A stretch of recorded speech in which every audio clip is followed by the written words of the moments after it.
สมาชิกสภาแห่งชาติสุดที่10ประจำเขตเลือกตั้ง1นครหลวงวิจันทร์และสมาชิกสภาประชาชนนครหลวงวิจันทร์สุดที่5นำโดยท่านไสสมพรพรหมวิหารประธานสภาแห่งชาติท่านอาจสพังทองศรีพันดรประธานสภาประชาชนนครหลวงวิจันทร์ได้ลงพบปะผู้มีสิทธิ์เลือกตั้งอยู่เมืองศรีโคตะบองในวันที่10มิถุนายน2026เพื่อนำเอาผลสำเร็จของประชุมข้างปฐมฤกษ์ของสภาแห่งชาติสุดที่10และสภาประชาชนนครหลวงวิจันทร์สุดที่5มาเผยแพร่ให้รับรู้เข้าใจเพื่อสร้างความเป็นเอกภาพในการจัดตั้งปฏิบัติและนำเอาไปพันขยายให้มีประสิทธิผลและรับฟังคำคิดคำเห็นคำเสนอของผู้มีสิทธิเลือกตั้งเกี่ยวกับปัญหาต่างๆเพื่อนำเสนอต่อสภาและภาคส่วนที่เกี่ยวข้องให้ได้รับการแก้ไขในตอนท้ายท่านไสสมพรพรหมวิหารยังได้มีคำเห็นซึ่งเสนอให้คณะพรรคองค์การปกครองเมืองศรีโคตะบองเพิ่มทวีการนำพาซี่นำทางด้านการเมืองให้พนักงานทหารตำรวจก็คือประชาชนบรรดาเผ่าเพื่อสร้างความเชื่อมั่นต่อการนำพาของพรรคเพิ่มทวีการนำพารอบด้านต่อเวียกงานป้องกันชาติป้องกันความสงบให้มีความหนักแน่น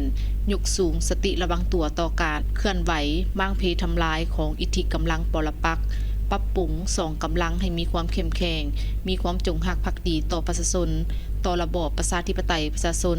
เอาใจใส่ปกปักรักษาความสงบความเป็นระเบียบเรียบร้อยเฮ็ดให้สังคมมีความสงบปลอดภัย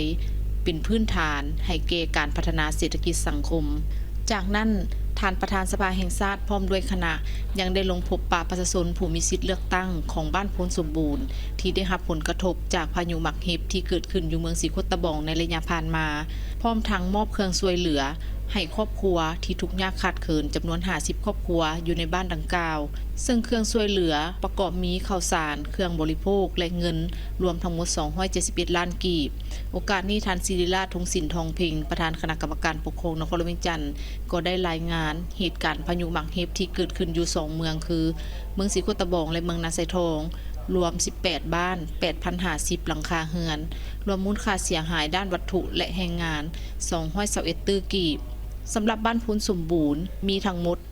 1,291 ครอบครัวได้รับผลกระทบจากพายุหมักเห็บ969 ครอบครัวในระยะผ่านมาก็ได้รับการช่วยเหลือทั้งเครื่องอุปโภคบริโภคและนโยบายทางงบประมาณจากภาครัฐของพวกเราจำนวนหนึ่งแล้วและนอนในแผนสืบต่อช่วยเหลือในจำนวน4บ้านที่ยังสืบต่อ